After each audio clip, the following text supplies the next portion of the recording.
Hey guys, 5 a.m. video is actually getting closer to 5 a.m. It's around 6:30. So it's Saturday. Still minus a whole lot. Still cold out there. So I just came in from starting the van. What I want to talk about today, and we've heard this a million times before, who are we surrounded by?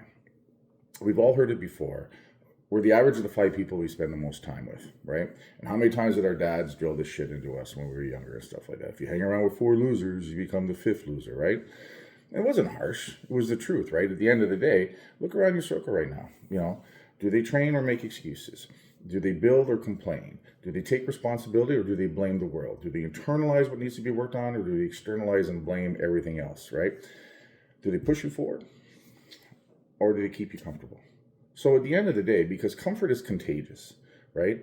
And comfort wants to pull you in, and the people that are living that comfortable, soft life want to pull you in because they don't want you to disrupt what they've got going on by making them think a little bit about stuff as you're doing the things that you want to do. As you're improving, right, they feel like it puts pressure on them, and it does, right?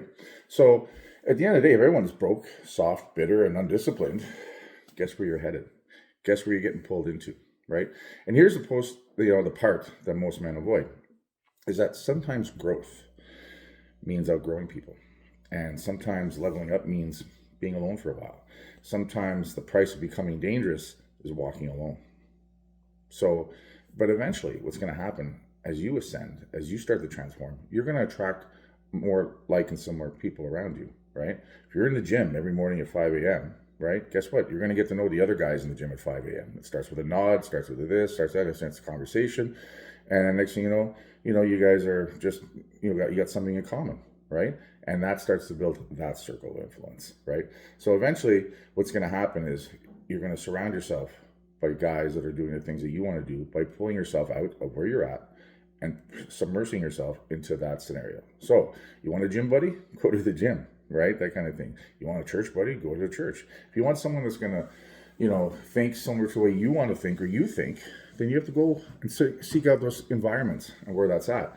It's funny, one of the reasons why I brought this up today is because I was just going through Facebook a little bit this morning, and there's a lot of local groups, that not necessarily part of, but they show up on your feed on Facebook. And one of them is this local foodie group, So foodies are people like, it's all about the food, it's all about this, you got to travel here for this poutine, you got to do for that. And listen, there's nothing wrong with a great, fun meal once in a while. That's not what I'm getting at. But when that's what you thrive on, and that's what you live on, and that's what's exciting you, and that's what you focus your comfort on, right? Well, what do you think is going to happen? Do you think you're going to be a poutine connoisseur and not be 20, 30, 40, 50 pounds overweight? I doubt it. Do you think you're going to be a fucking craft beer connoisseur and fucking not drink too much? I fucking doubt it, right? That kind of thing. So it was interesting because in this group, one of the posts that they put up that actually caught my attention. It was basically a post saying, hey, who's already off their New Year's resolution? And this was posted yesterday, January 2nd. And the comments were like, yeah, funny, haha, that kind of thing. I didn't last very long. I went here and, that kind of stuff. So they're making light of the fact that this is the season where a lot of people try to make the changes and they try to, level up, or they try to create that it's time for the change. And it's hard, right? And it's not big enough, right? Because you're just reacting to motivation rather than discipline and structure. But they're making light of it. They're making fun of it, right? That comfort is trying to suck in other comfort around them and stuff like that. And listen, I don't give a fuck, how you want to live your life. I really don't. But then don't complain, right? And I don't care what anybody says. Being 20, 40, 50, 100 pounds overweight is not fucking happy. There's no happiness there. There's no body positivity there. There's no fucking I'm good in my skin.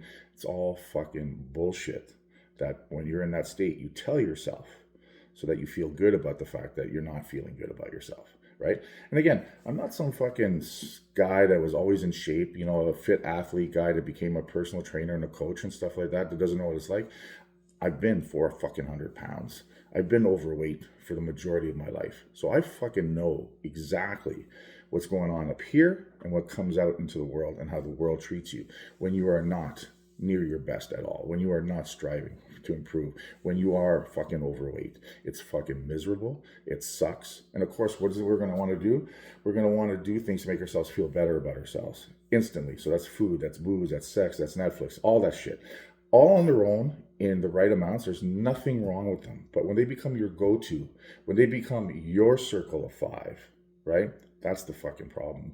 When you seek out comfort first at all times, That's where we get in trouble.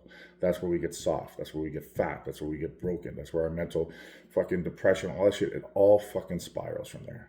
It's the truth. It's legit. You talk to anybody that was overweight and turned around and lost the weight and got themselves in much better shape. It's not about everyone getting jacked and fucking muscular. That's my fucking gig, right? That kind of thing. But at the same time, losing the weight, getting fit, being strong, being confident, having developed discipline and structure is so fucking empowering that when you look back, you wonder how you ever lived the way you did before. But the one thing you will realize, if you're really honest with yourself, back then, you fucking knew it. You fucking knew it wasn't right for you. You knew it wasn't good for you. You knew you weren't fucking happy, right? But you bullshitted yourself. You kidded yourself. You were just tired and weak, so you had trouble dealing with it. Legitimate. But at the same time, there's nothing cool about it. If you're excited about the fucking next place to get a poutine, I'm telling you, how you look in the mirror looks different than how I look in the mirror. If you're excited about where you're gonna fucking go for the next fucking, beer fest and stuff like that, I'm telling you, your day-to-day activity, your mental process and stuff is not the same as someone who doesn't strive for that kind of shit, right? When you move in a forward direction, when you ascend, when you make yourself better physically, mentally, emotionally, when you take care of your body, when you put yourself first and hold yourself to a higher fucking standard, you move, think, and breathe at a different level. Anyone who's already there, and anyone who's gotten there, and anyone who's striving to get there and getting those improvements will fucking put their hand up right now and tell you this motherfucker's right. The only ones who are going to tell you you're wrong are the ones that are stuck back in that comfort zone, in that broken zone, in that yeah but zone, in that excuse fucking zone. They're the only ones that are going to dispute this. The only fucking ones. So think about that. Right? Circle of five. Who do you hang out with? Who do you spend time with? Who do you listen to? What do you watch? Where do you spend your time mentally?